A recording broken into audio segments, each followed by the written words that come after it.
All right, so welcome back, everybody, to another Course in Miracles teaching session. We're making our way through the second chapter of Course in Miracles in the text. And what I'm noticing, especially in the beginning of the text, is that there is quite a deep correction taking place of a lot of religious terms. So a lot of these terms like the atonement, resurrection, other terms like that are typically associated with quite a different meaning within religion, especially Christianity, are given a very new meaning, one that, if you're open to it, can be very powerful, because they're metaphors that are used, but that can really help us to reorient our mind to a new understanding. And it's not so much to try to correct Christianity. It's, you know what I mean? Like that's wrong. You need to think of it in a new way, but it's more to use it kind of as an analogy to bring us into a deeper state of mind, a deeper understanding of what it means, what salvation is, right? We're going to go into that in our lesson today. Right? What is salvation? What is atonement? What are we really aiming for here, right? And a big example that's going to come up here, and that's the topic for today, is the altar of God. And when you typically think of an altar, right? I grew up Catholic, right? So I think of a structure, usually in the center of the church, where the most important things are happening, right? But especially within Catholicism, right? That's where the tabernacle is, right? So that's where we consider the presence of God is, and that's where we bring the sacrifice of the Mass or whatever to God, and that's within Christianity. So yeah, it's like even within Judaism, right? It's where the sacrifices are offered to God, or it's where or if you think of the Holy of Holies, right? This is where the presence of God is, and I think that's where the Course is really bringing us to. Where do we find God, right? Where do we find, where do we encounter God? And within religion, right, there's special places, right? There's some places that are just mundane, like the street corner, and there are some that are holy, right, such as churches and tabernacles. But where is the one place where we can find God anywhere and everywhere, which is the one place there is, which is within ourselves? And that altar that the Course is inviting us to understand is the altar of our mind.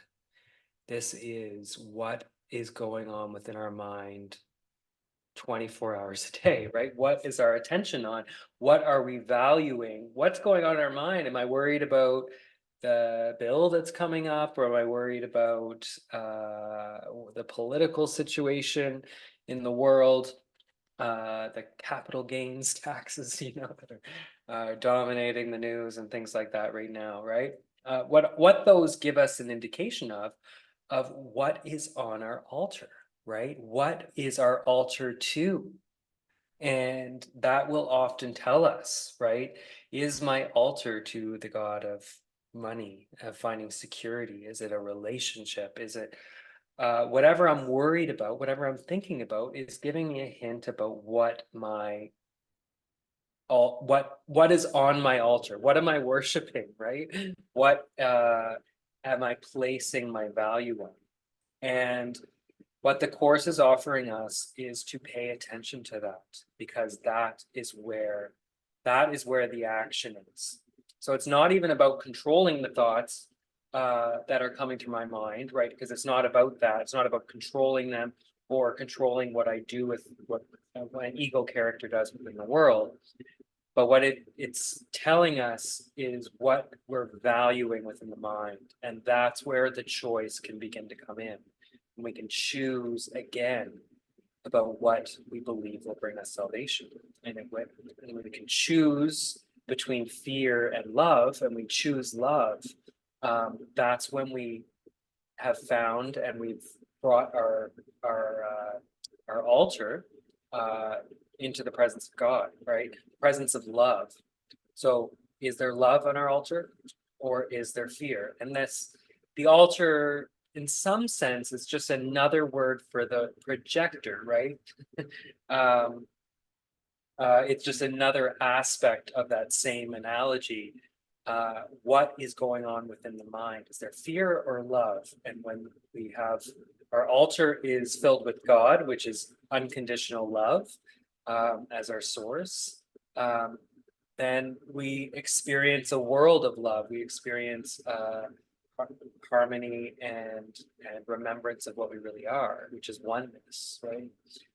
When we have defiled the altar, as the Course will use as another analogy, it's not a kind of guilt-ridden thing like you've defiled the altar and offended God. It's not so much that, but they're offering that we've defiled the altar. We have introduced into our mind things that are going to cause pain. We've defiled the altar of our mind, and we've removed oneness, and we put in there sin, guilt, and fear, right? And of course you call that defilement because it's brought us from oneness, joy, peace, and unity into a world of death, punishment, guilt, and vengeance, right? And that's really at the root of what this world is. And so if anything's a defilement, that's definitely it. And it's not about accepting that as an external judgment. Go to your own experience. What is your experience when you brought separation into your mind? And that is inevitably incredibly unbearable lack. It is this feeling of guilt and wretchedness and the loss of the joy and peace that is our real inheritance. So this isn't about accepting somebody else's judgment that this book says that when you think about this, it's a defilement of God. Like, no. This is, you could need to just look to your own experience and you will notice it. The problem, though, is that we use defenses to hide from that defilement. So that defilement, which is the pain, right? It's the pain, it's the unbearable lack that's within us. We use defenses such as denial, right? Pretending like everything is okay, or kind of pushing the pain down. We use projection, right? So we see evil on the outside, right? So there's Jeffrey Dahmer, and I'm not as bad as that guy, you know what I mean? So we then get and feel kind of good about ourselves, not realizing that we're the mind that dreamed up Jeffrey Dahmer and Hitler, and just as much as we dreamed up Mother Teresa and Jesus, right? All of them are actually an attack thought because they're a thought of separation, that there's good people and bad people. They're not true, but that's one of the mechanisms. That's why we love war. We love crime. We love all those things that we seem to hate, but we love to hate them because we get to see evil on the outside. So we don't need to feel it within ourselves. So that's the ego's plan for salvation, right? The ego's plan for salvation is to not get rid of the guilt, not heal this defilement, this thought of separation from the mind. It's to keep it there, but to minimize it, so we don't feel it as much, right? So you have a few drinks and you kind of keep the pain down, or it's not even drinks, which can be socially unacceptable. It can be to have a successful career, right? And to have the perfect family. And because I have those things, I don't need to feel as bad, right? But you know within your mind that you can lose those things very easily, snap of the fingers, right? Or projection, which is to see that I'm a good person, but look at all those awful people out there, right? Look what they've done to me, right?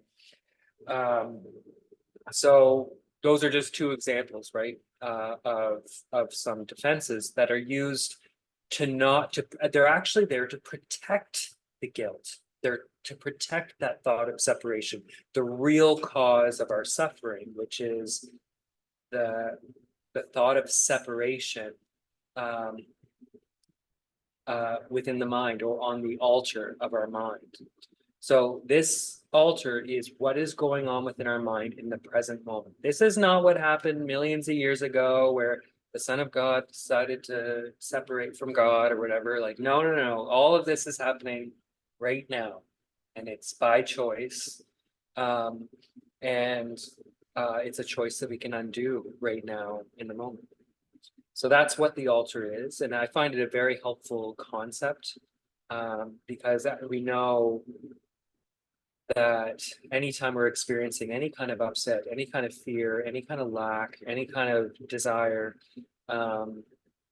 we know that our altar has been defiled, and not in a guilt kind of way, but it's more like, oh, I have forgotten who I am. I have set up a false idol, believing that um, uh, getting through my bankruptcy will then make me happy, right? Once that's done, I will then be okay, right? So as long as I do everything right, then I'll be fine.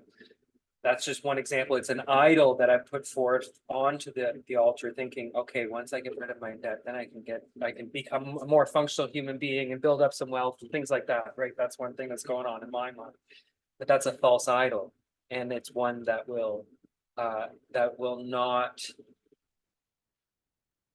lead to happiness because it reinforces a lack. It reinforces that there's something that I need within the world. And I've put it, because that is a part of putting that false idol, separate idol within my mind, it puts the focus on getting, right? You're then in the state of getting rather than giving, which is the hallmark of oneness. Okay, so without going into too much detail, we'll go to the text now and see uh, some of the lessons here. So I'm going to try something here. Hopefully it works.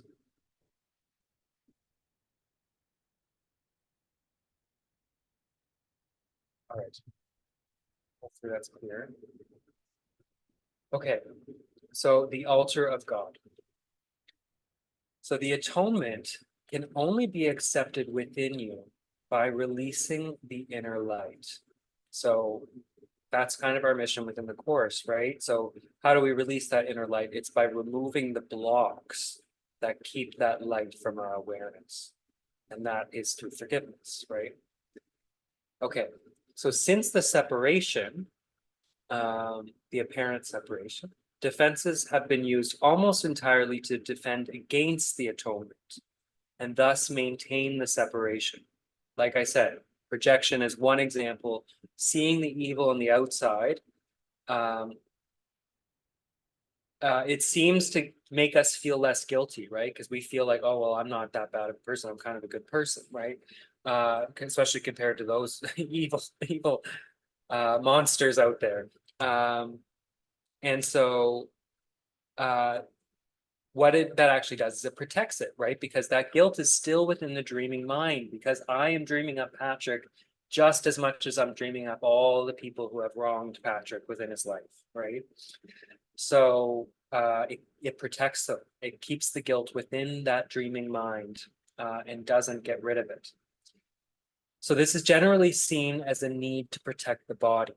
So it's the body too here should be interpreted more widely, right? Because it is the body, yes. We love to protect our body. We like to keep it healthy. My whole career was to help people keep their bodies healthy, right? But it goes wider than that, right? So it's all the things that we care about or that we think are part of ourselves. So you can think about our country, right? We want to protect our country and get a good leader in and things like that. We want to also protect our character, right? Our reputation, and the people who are on our side, right? So this need to protect the body is to need to protect the face of innocence, that we're the good ones within a big bad world, right? That's the illusion that we like to protect. So the many body fantasies in which minds engage arise from the distorted belief that the body can be used as a means for attaining atonement. So, like I said, this is the maintaining the face of innocence. This is the idea that I can turn Patrick into a good person, and he'll be the holy ego or the holy guru, the enlightened one that is beyond. Will eventually no longer have sins or awful thing or bad habits, or will never break the law again within his life. And it doesn't work that way. It'd be nice if it was, and we have the myth of that, right? It seems like a lot of people have gone along the path of enlightenment and then have achieved that, but that's also an attack thought, because there's no people outside of us who can go along a path and then become enlightened and then leave us all behind. It doesn't work that way.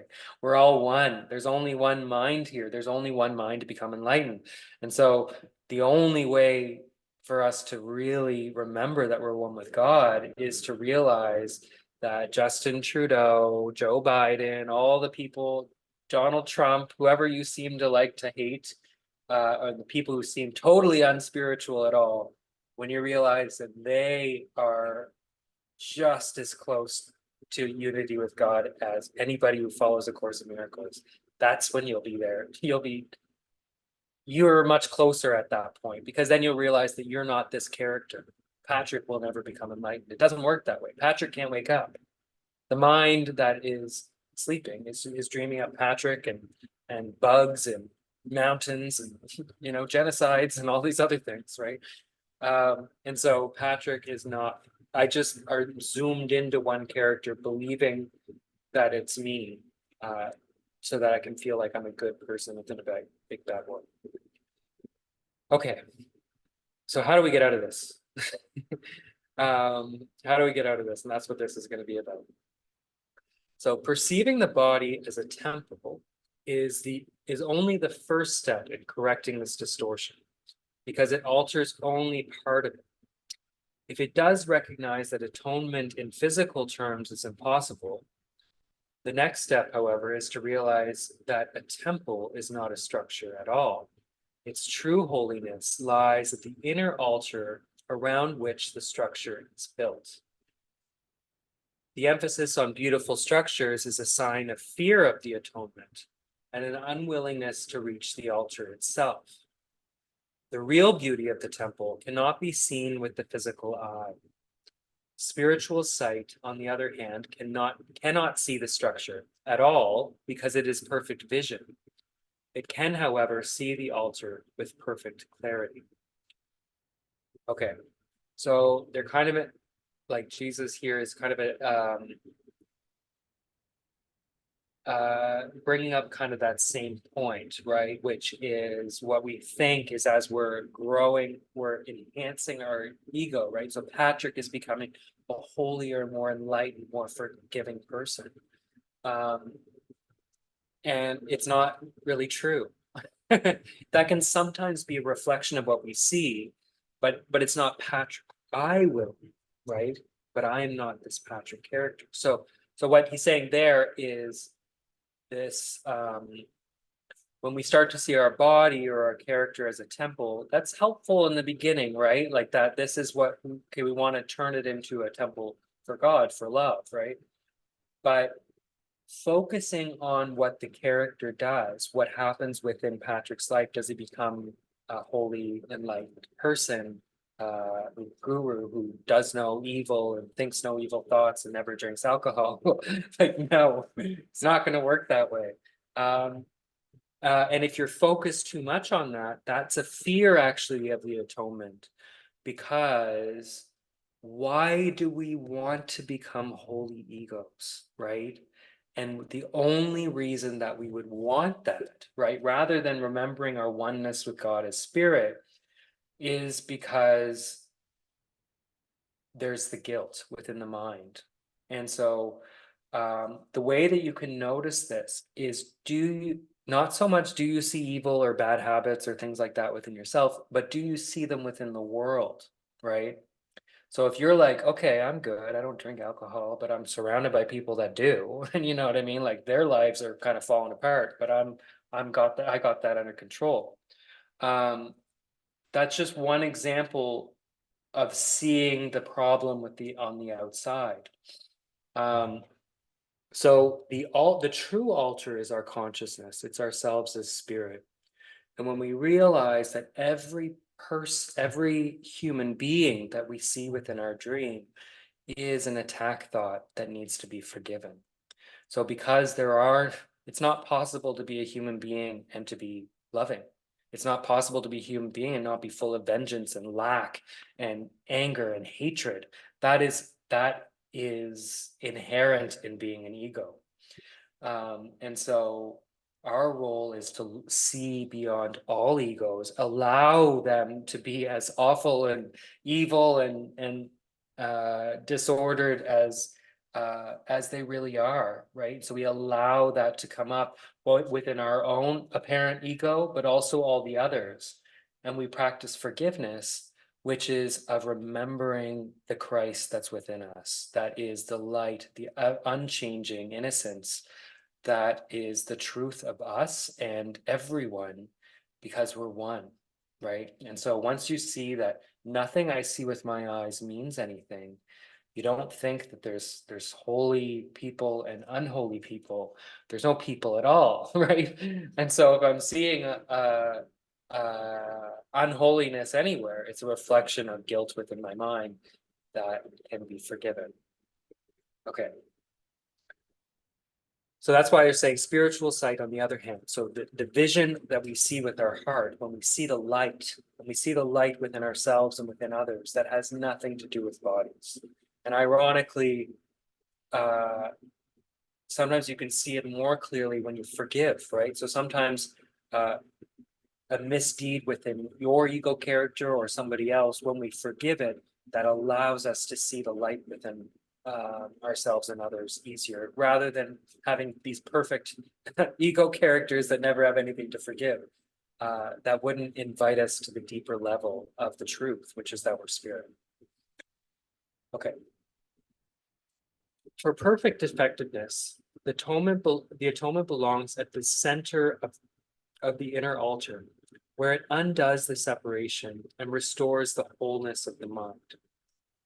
Before the separation, the mind was invulnerable to fear because fear did not exist.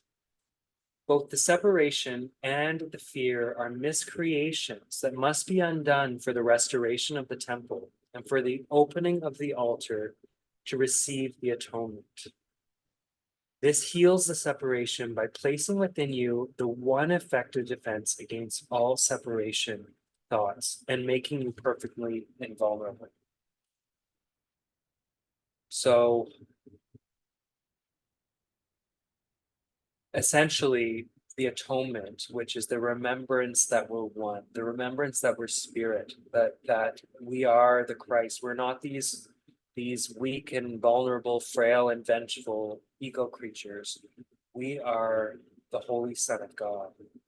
And that is the atonement. We're very reluctant to believe that or to experience that because we're invested in the ego's plan for salvation, which is of being a good person, right? To becoming a decent, law-abiding, citizen within the world.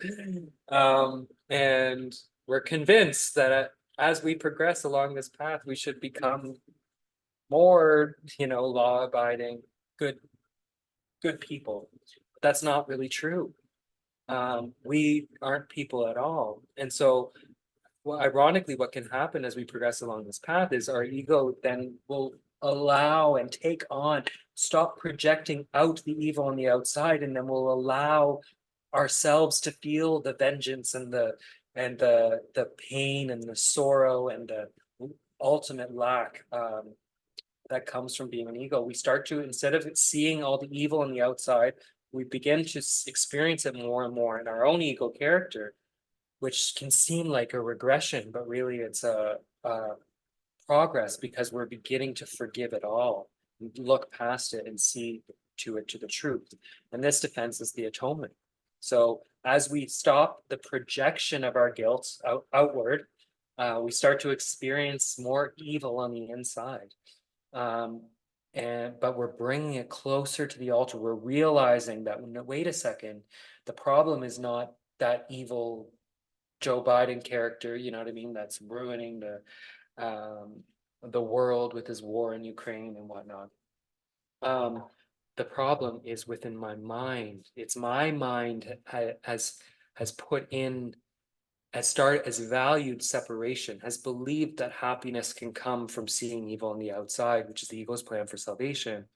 And I'm starting to see that that's not true. It's still within my mind. The pain, the guilt, the feelings of wretchedness and emptiness and lack are still there. And so the altar has been defiled. How do we restore the altar to this projector within our mind, right? To the remembrance of oneness, of innocence, and of love. And that is through the atonement, the correction of our perspective, the correction of our perceptions, and the remembrance, this gradual remembrance that we're one. We're one with God, and we were not able to change ourselves like we thought we could. Okay, so the acceptance of the atonement by everyone is only a matter of time, right? The truth is that we're one. That never changed, right? So this apparent work of getting to the remembrance is an illusion. So everyone already is innocent, already is one with God, already is in a state of bliss and oneness and peace. They just forgot. So it's only a matter of time for everyone. And so this work of the atonement is just of a shortcut of just kind of cutting through the process that seems to take a lot of time because of our resistance and our investment in the ego's plan. So this may appear to contradict free will because of the inevitability of the final decision, but this is not so. You can temporize and you're capable of enormous procrastination, right? So this can take thousands and thousands of lifetimes, right? Before we learn the lesson. But the truth is the lesson was already learned. So it's gonna happen at some point. You can temporize and are capable of enormous procrastination, but you cannot depart entirely from your creator, who set the limits on your ability to miscreate. An imprisoned will engenders a situation which in the extreme becomes altogether intolerable. Tolerance for pain may be high, but it is not without limit. Eventually, everyone begins to recognize, however dimly, that there must be another way, a better way. As this recognition becomes more firmly established, it becomes a turning point. This ultimately reawakens spiritual vision, simultaneously weakening the investment in physical sight.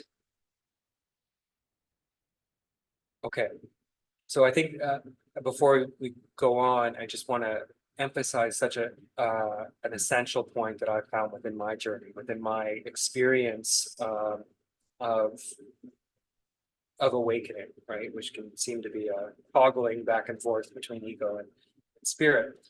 But this tolerance for pain, right? So an imprisoned will, which is a will that has taken on a false, the ego's plan for salvation, right? So it's looking for happiness on the outside, it's projecting evil on the outside so it can feel better about itself, and whatnot. So when we're in the state of ego, when we're in the state of separation, we're in excruciating pain. And that's sometimes hard to accept until you've sat with your pain. I think some of us who take on some lifetimes that are very close to awakening experience this horrible pain of being alive. It is awful. It is hell. Like, and we start to realize that this world is hell. We don't entirely get it because we think there's happy people out there, but there really aren't. there's one mind, and as soon as we separate from the oneness, the peace, the joy, and the bliss, actually, the more that we start to experience that, the more we realize how excruciating being an ego really is, and that can manifest through a lifetimes of childhood abuse, right? Of experiencing war, famine, of anything. But actually, I would say even more so, what we realize is when you get even closer, when you've had more of these experiences of the light of oneness with God, you're like just being alive, like, or just thinking that you're an ego, even the pleasures of the world are excruciating pain because they're not the remembrance of oneness, of unconditional love, of peace. That's our true inheritance. And so we start to realize that we have these lifetimes of just horrible, horrible pain. And not that pain is kind of a tool to try to get us into enlightenment, but the fact is that the pain is an inherent part of being ego. And so what the ego loves to do is to minimize that pain, right? So it can be an addiction, it can be a goal, it can be a plan that if I can just accumulate enough money, then I won't have to worry about anything anymore, right? It's another thing of thinking something on the outside will make better. If we just get a better prime minister in, then my pain will be less, right? We'll have a country that is on fiscal track or whatever, and I won't have to pay as much taxes, you know. But what we don't realize is that the pain is always there. It's an inherent part of being an ego. And if you can sit with the pain, if you just choose to feel the pain, well, our mind, the ego is going to start to run, right? It's going to be like, well, I need a drink, or I need to watch TV, or I need to go pursue a goal. I need to whatever, do something to get rid of this pain. But if you can just bring yourself into the state of being able to sit with it from a non-judgmental space, that I'm never upset for the reason I think. Just open your mind. I don't know what anything is for, a lot of these early lessons, but if you can just sit with the pain, eventually what will happen is your mind will not be able to tolerate it anymore, right? And while that can often manifest within the ego realm of trying to avoid the pain through doing something, what the mind will naturally do, if we can allow ourselves enough time of just going into the mind and feeling the pain that is there, the mind eventually will come to an understanding that I can't keep feeling this way, right? And the beautiful thing about that is that even if we sit with that and we can observe the ego trying to come up with a goal, if I just do something, if I have a drink, or if I go spend some time with friends, or I go exercise or whatever, I can feel better. Just sit with that too. Sit with that feeling of lack, of needing a goal, of needing to get something, and just bring yourself into the pain in the present moment. Eventually, what the mind will, instead of trying to changing something on the outside, what it will start to do will be like, wait a second, I must be seeing this wrongly. There must be a better way. Because none of those work, none of them work permanently. And there's a timelessness within the mind that will eventually be like, there has to be another way of seeing this.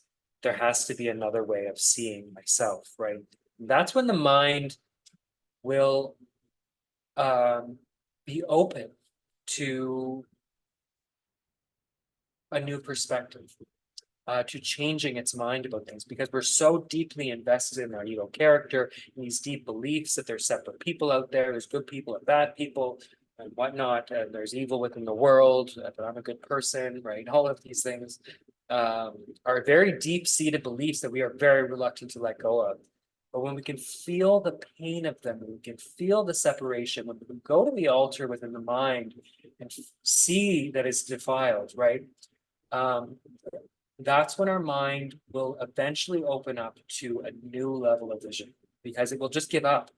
And sometimes that can be a very close state to the state of suicidality. But suicidality is just another manifestation. It's the same idea as wanting to have a drink or whatever. Yeah, of trying to soothe the pain. But within the mind is a deeper healing defense, and that is the atonement. That is, wait a minute, I'm seeing something wrong here. I need to change my mind. And the mind will naturally do that as we sit with the pain. Rather than trying to project it out, seeing people on the outside, or thinking there's a goal that I can achieve that will make me better. Just feel the pain and realize that now within the present moment, I'm seeing something wrong. And the solution is always going to be found now. Suicide, drinking, pursuing a goal, even a healthy goal of getting a good job and getting a family or repairing a relationship. All of those are future oriented goals. They're always they're an avoidance of a correction happening in the now. But as you sit with the pain, eventually the mind it's going to give up. It's going to lose its tolerance and it's going to be ready for the atonement, right? Because I need to see something differently now. And the mind eventually will give up and see the futility of any ego goal and will open to the atonement. So this is kind of the painful path. It is not the primary path of enlightenment, but it is often the beginning of it. So it's kind of the dark night of the soul or whatnot. Often we have many of those, but there's tremendous value in sitting in your pain, not valuing pain for itself, but it will be what leads you to realize how much pain you actually already are in, and will get you to change your mind in the present moment to a new perspective of what you are. And that will happen naturally just by sitting in it. All you need to do is sit. So this course seems complicated. You need to change your view of this. You need to forgive your brother. You need to do this, that, whatnot. On some level, yeah, there is some complication, but all those come naturally as you just sit in the pain and realize that no, there's something wrong here. I'm not in the state of love, right? And obviously when you see the call for love, that is a big power boost to allow us to change that perspective. But just sitting in your pain and allowing that tolerance to reach its limit can give you the leverage that you need to give up these deep-seated, highly invested beliefs that power our ego. Okay. So this ultimately reawakens spiritual vision, simultaneously weakening the investment in physical sight. The alternating investment in the two levels of perception is usually experienced as conflict, which can become very acute, but the outcome is as certain as God. So yeah, so as we're going through this process, we begin to experience the light. We begin to experience the remembrance, the peace, the oneness, the unity, and the bliss. And then we fall back into the ego. And we think on some level that we can still be Patrick and still be enlightened, and it doesn't work. We keep trying it, and that's part of the journey, right? But you eventually get torn between the two and you realize, whoa, okay, wait, my pain is not just from being Patrick being a bad person or whatever that I need to improve, or I need to change his habits and make his life and relationships better. Once we realize that no, just perceiving myself as a separate self at all is the source of all of the pain.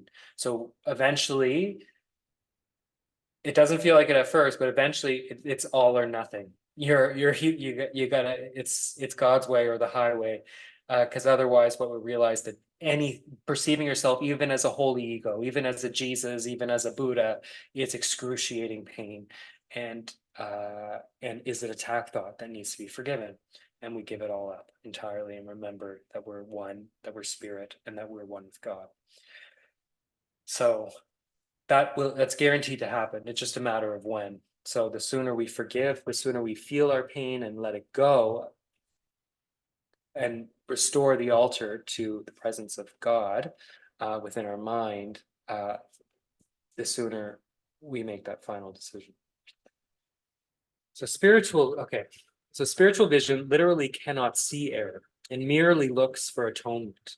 So on that level, the Holy Spirit within our mind doesn't see all these awful things that seem to happen within the world and just sees a call for love. All solutions the physical eye seeks dissolve, right? Any of them. Trying to become a better person. Spiritual vision looks within and recognizes immediately that the altar has been defiled and needs to be repaired and protected. Perfectly aware of the right defense, it passes over all others, looking past error to the truth. Because of the strength of its vision, it brings the mind into its service. This reestablishes the power of the mind and makes it increasingly unable to tolerate delay, realizing that it only adds unnecessary pain. So normally what we do in our process is we go back to being the ego and pursue our other goals and experience a world of separation.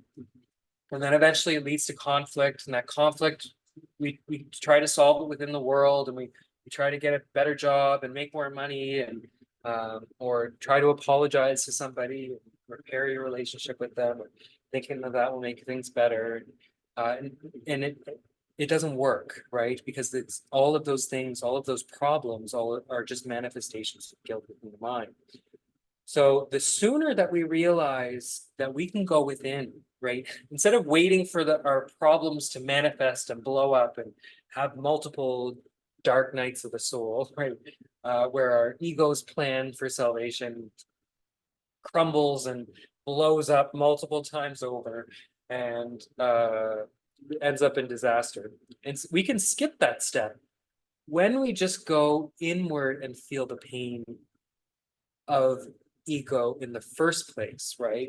So the ego makes us believe that I'm just a deficient ego, and if I was a rich ego instead of a poor ego, I wouldn't have as many problems, right? Instead of what, or even if I'm a law-abiding ego as opposed to a criminal, then I would be happier, right? Thinking that law-abiding citizens are less problematic and less pain than criminals, right? Who are violent and are the scum of the earth. Often they're perceived on. But once we realize instead that, wait a second, no, it's believing that I'm an ego at all is the source of all the pain.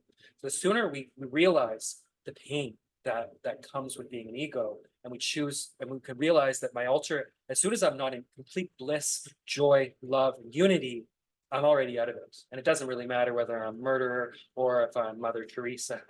I have defiled the altar and passed out the presence of God within my mind. Not that God ever really left, but it left my awareness because I believe that I'm a separate self. And so the more you can attune yourself to your pain, to noticing the joy or the pain when it's there, the sooner you can recognize the need for atonement and choose to correct your mind, see the call for love, and then choose the forgiveness process rather than any kind of ego goal. This reestablishes the power of the mind and makes it increasingly unable to tolerate delay, realizing that it only adds unnecessary pain. As a result, the mind becomes increasingly sensitive to what it would once have regarded as very minor intrusions of discomfort, right? Eventually, we'll realize, like I said, even be a Jesus would be excruciating within the world, right? Even though he was clearly enlightened and didn't experience pain of the crucifixion, right? Because remember that he was one with God, but even then, to perceive yourself as a body in any way is an attack thought. And so even to experience yourself with the perfect life, achieving all the goals that you thought you wanted, having all harmonious relationships and living in a utopia with the perfect prime minister and everybody respects everybody's rights, and none of that would ever make you happy. So the sooner you realize that that is just as painful as living in a literal hell where you're being tortured, when you can realize there's no order of difficulty in miracles, there's no order of difficulty or of pain within illusions, all of them are equally painful because all of them take you out of the bliss and oneness of heaven that is your inheritance. And so that's eventually you pick up the equality of all the illusions and you're eventually able to let them all go. But that comes after practice of realize and experiencing the oneness and realizing that anything that is not God is hell. Okay, so the children of God are entitled to the perfect comfort that comes from perfect trust. Until they achieve this, they waste themselves and their true creative powers on useless attempts to make themselves more comfortable by inappropriate means. But the real means are already provided and do not involve any effort at all on their part. The atonement is the only gift that is worthy of being offered at the altar of God because of the value of the altar itself, right? This altar is our mind, the mind of the one holy Son of God that is within us right now. It was created perfect and is entirely worthy of receiving perfection. God and his creations are completely dependent on each other. He depends on them because he created them perfect. He gave them his peace so they could not be shaken and could not be deceived. Whenever you are afraid, you are deceived, and your mind cannot serve the Holy Spirit. This starves you by denying you your daily bread, which is the remembrance of what we are, which is the infusion of love, of peace, of innocence. That is our inheritance. God is lonely without his sons, and they are lonely without him. Now that's an analogy here because God cannot be lonely. He's perfect. He's one. But when that clicks within our mind of realizing that, okay, wait, God would be lonely if we were separate from him. If I was this Patrick character, the innocent self within a big bad world, God would be lonely, right? But when you let that sink in, that makes no sense. So then when you realize that, well, wait a second, that means that God really isn't lonely, and therefore I must be actually one with him. That means I'm not this Patrick character. That means I'm something else within the mind. And that's when we can restore. It's kind of like you're jumping levels in the matrix of realizing that this never really happened, right? So they must learn to look upon the world as a means of healing the separation. So when we see everything as a lesson, everything as a call for love, we can shift our perspective and eventually shed the matrix of separation of sin, guilt, and fear, and see the innocence and oneness that is already here. We're not going to heaven like it's some other place. We're shedding the matrix that we're projecting that's blocking our vision of heaven that's right here, right in front of you, right? And so the Holy Spirit, the work of the Course, the forgiveness work is of translating all of these little things, all of these defilements of the sins, of the awfulness, of the crimes, of everything. When we can see all of them as calls for love and allow that love to begin to flow, it will be that slow kind of awakening process that allows us to see the real world and then shed the real world and remember the oneness that was already there. So the atonement is the guarantee they will ultimately succeed. Okay, so there's a lot there. But hopefully some of that came through. Every section is kind of a review, but it's just a different analogy, a different aspect that will allow us to awaken, right? Because like the ego is very complicated, but if we can, sometimes I find that very helpful just to see my mind as the altar. What is on my altar? What am I worshiping, right? Do I have unconditional love within my mind? Is that what I'm extending outward? And do I have the ego's plan for salvation, right? Which is of seeing evil on the outside,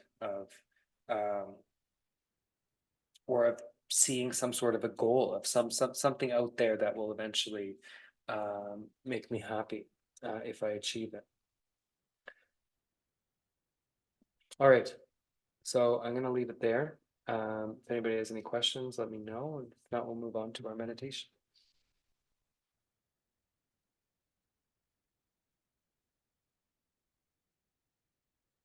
Okay. All right. So let's see here.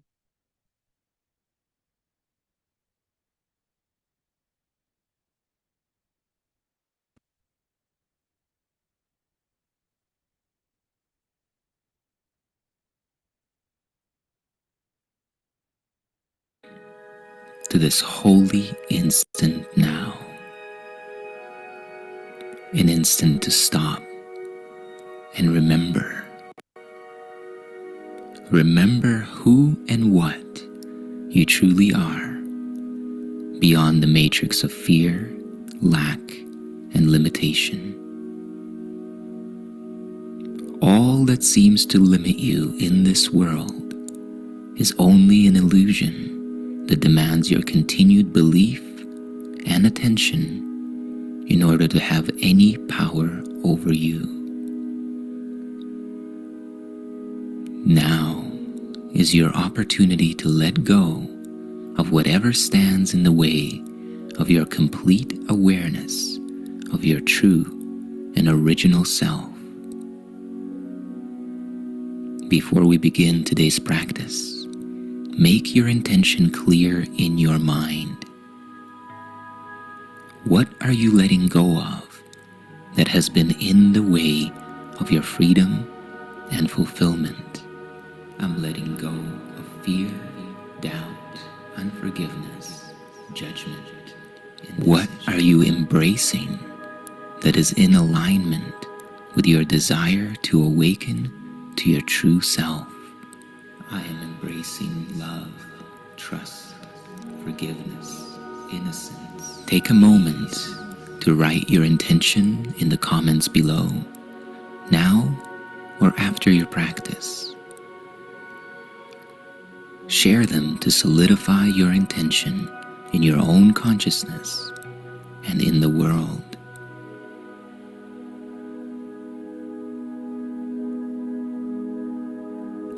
And now, sit back with your spine upright. Get comfortable and take a deep, slow breath. And as you exhale, release both past and future. Release both memory and imagination, and become fully present in the now. And let's begin.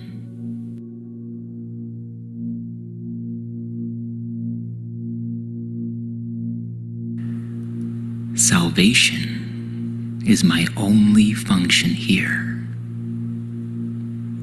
Salvation is the awakening from all illusions of fear, lack, and separation.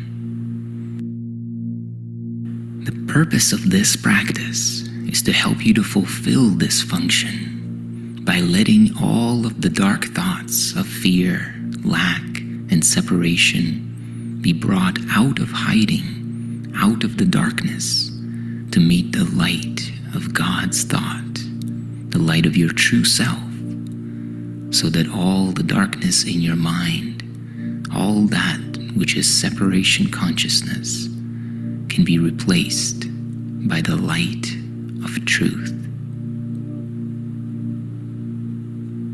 Remember that salvation and forgiveness are the same.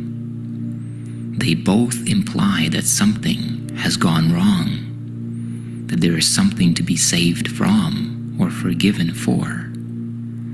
Something has gone amiss that needs a corrective change. Something apart or different from the will of God has occurred. In reality, this is impossible, because there is no will or power that is second to God. but in dreams of imagination and the fancied separation from all that is, these things seem to have reality, creating a seeming state of conflict between what is and what could never be. Truth and illusions both seem to have equal reality now, for both have appeared to happen. The impossible, that which seems to have gone against the will of God, becomes the thing you need forgiveness for or salvation from. Salvation is the borderland between truth and illusion. It reflects the truth because it is the means by which you can escape all illusions. Yet it is not the truth because it undoes what was never done in the first place. Truth and reality are forever beyond the realm of polarity, beyond ideas of forgiveness and unforgiveness, holiness and sin. Your true self is beyond all duality and all pairs of opposites. And thus, when we compare the reality of our very being to the fancied imaginings that we experience within the dream of separation, we can rightly say that whatever has occurred in the dream has not occurred in reality. So how then could there be a meeting place at all where heaven and earth can be reconciled within a mind where both of them seem to exist? The mind which sees illusions thinks them real. Illusions do have existence in that they are thoughts, and yet they are not real because the mind that seems to think these thoughts is separate from God. And without the attention of this mind on that thought, the thought has no self-existent reality. If illusion and reality have no meeting place, what could join the separated mind and thoughts with the mind and thought of God, which are forever one? What plan could hold the truth inviolate, yet recognize the need illusions bring, and offer means by which they are undone without attack and with no touch of pain? What but a thought of God could be this plan by which illusions are overlooked and sins forgotten which were never real? This blueprint of awakening is already a part of your mind, and because of this, dreams do not go on forever. Just like when you dream at night, there is a limit to your dream time, which makes awakening from the dream inevitable. When we speak of the Holy Spirit, your inner teacher, guide, your inner guru, we simply speak about the part of your mind that holds this blueprint inviolate.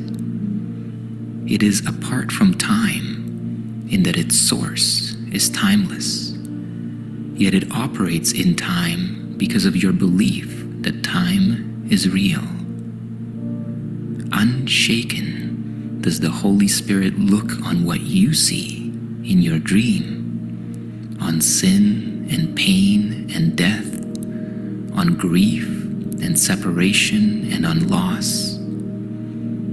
Yet does he know one thing must still be true. God still is love, and this is not His will, and so it cannot be real. This blueprint of awakening, this Holy Spirit, is the thought which brings illusions to the truth and sees them as appearances behind which is the changeless and the sure. This is the thought which saves and which forgives, because it lays no faith in what is not created by the only source it knows. And this is the thought whose function it is to awaken you from all dreams by giving you its function as your own. And so, salvation is your function through the thought of God in you.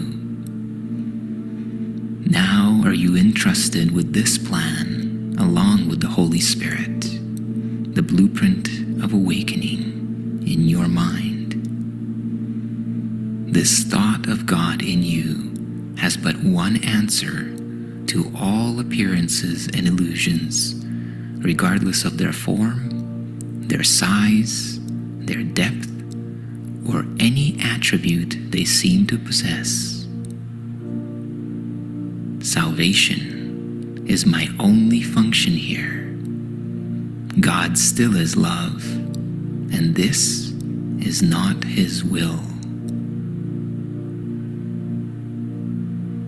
So take a deep breath now,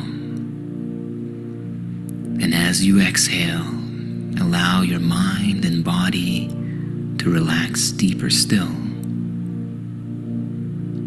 as you enter into a greater state of presence.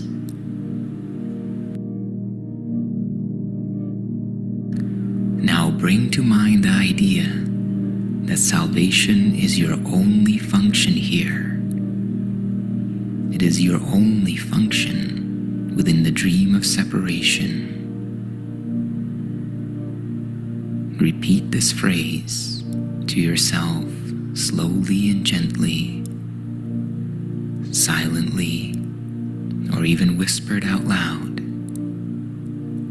and allow its meaning to sink in. Salvation means the release from fear and guilt, the release from all illusions of separation.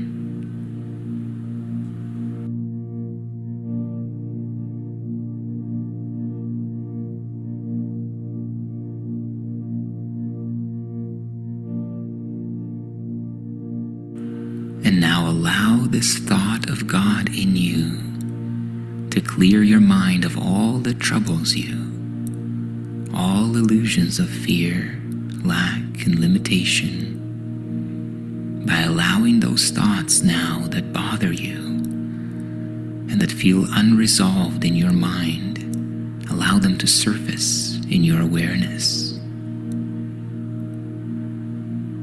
As each one appears to you, hold it in mind as you say, salvation, awakening, is my only function here. God still is love, and this is not His will. And then let it go to be replaced by the next. Remember that God's will for you is perfect happiness. So anything that appears to trouble you, or shake or overshadow your happiness in any way, as well as the happiness of others, is not God's will.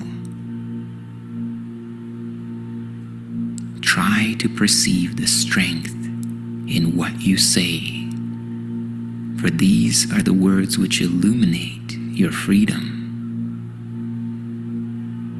Remember that your source, the one infinite creator, loves you. The Creator loves you simply because you are an extension of itself. And then let the thought with which He has replaced all dreams and all of your mistakes enter all of the darkened places of your mind, which thought the thoughts that were never God's will. Salvation is my only function here. God still is love, and this is not His will.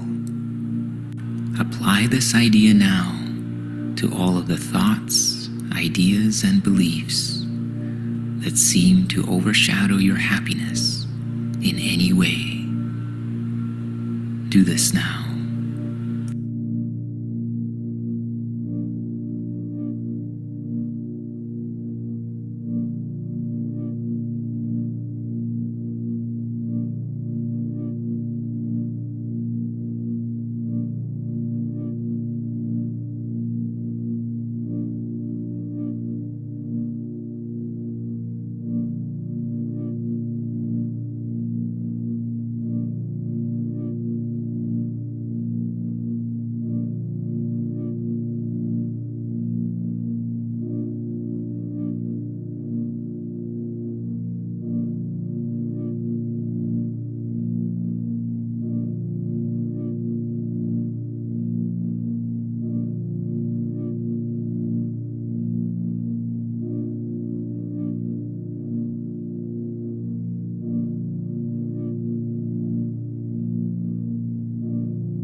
Realize that even this part of your mind, which harbored fear, thoughts of separation and judgment, even this part belongs to oneness.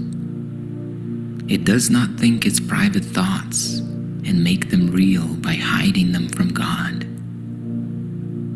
Let in the light, and you will look upon no obstacle to what God wills for you.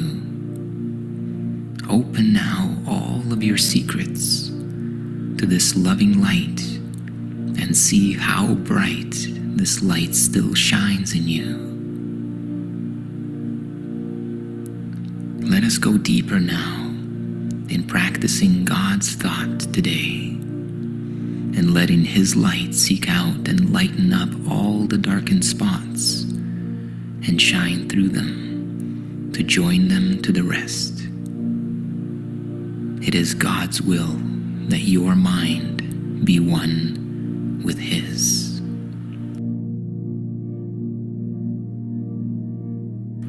So begin with this instruction in the way of truth.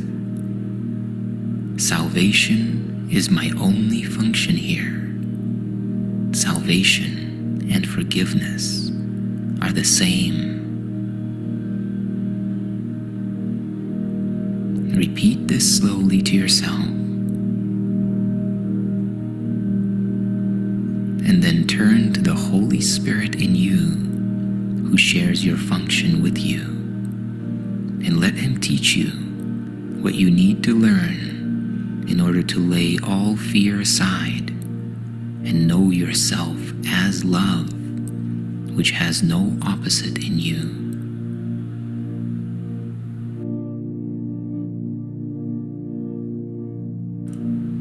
Be still now and open your awareness to the voice of oneness within you.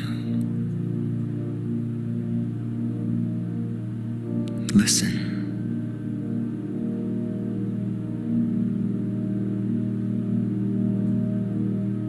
Listen and forgive all thoughts which would oppose the truth of your completeness, your unity, and your unshakable peace.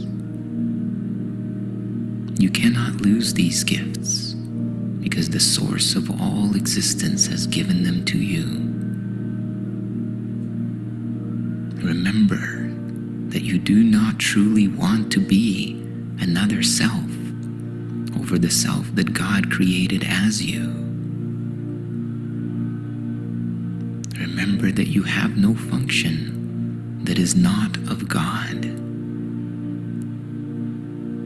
And so forgive yourself the one you think you made.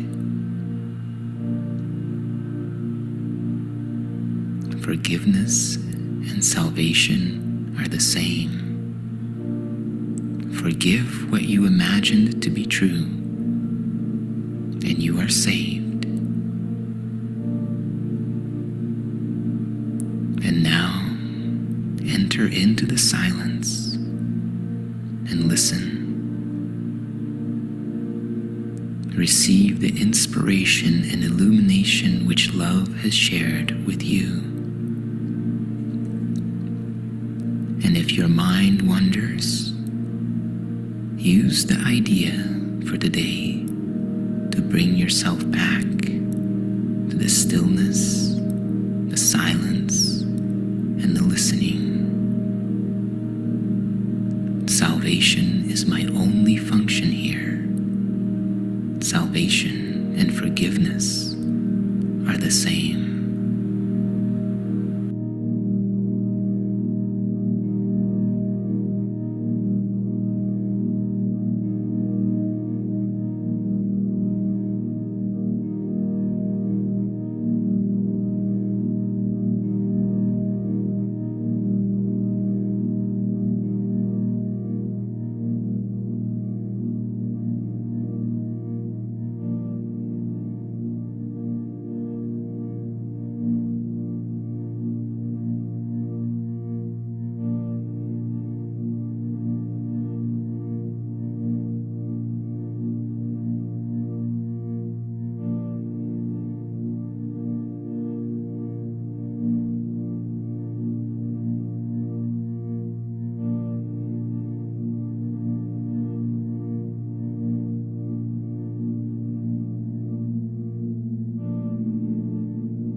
And now, as you approach the completion of this practice period, take a deep, slow, and full breath in. Breathe all the way to the top and hold it as you behold the intention to integrate the fruits of your practice into your thought system. And as you exhale now, relax and release and allow the integration to take place. And remember that you have a special message today, which has the power to remove all forms of doubt and fear forever from your mind. If you find that throughout the day you are tempted to believe that doubt and fear are true, remember that appearances cannot withstand the truth these mighty words contain. Salvation is my only function here. God still is love, and this is not his will.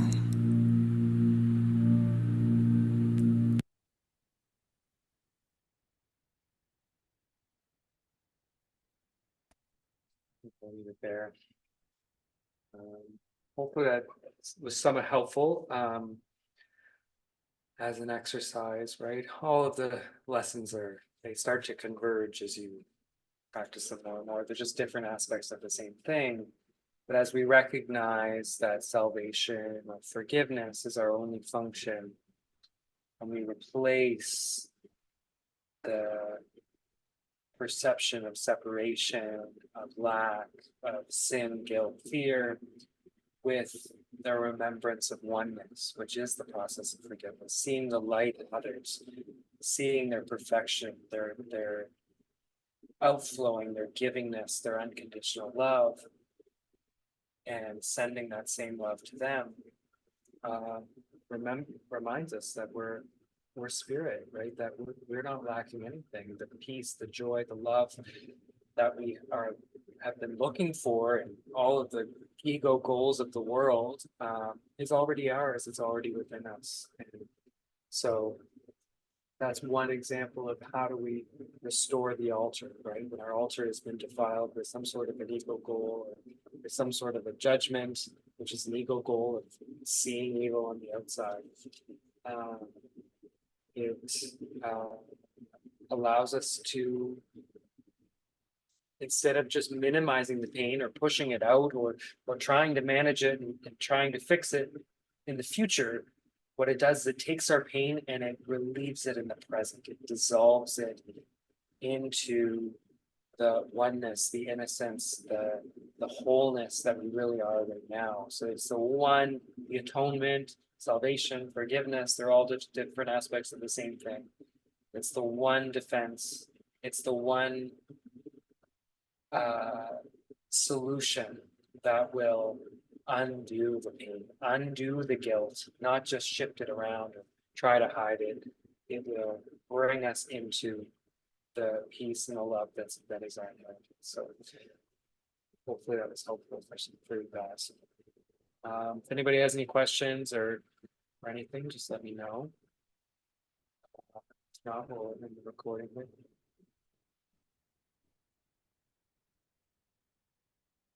All right, well, thanks for coming out, guys. I really appreciate it. And until next week. Thank you very much. So appreciate you. Thank you, Phil. Thank you, Patrick. Good. Thanks.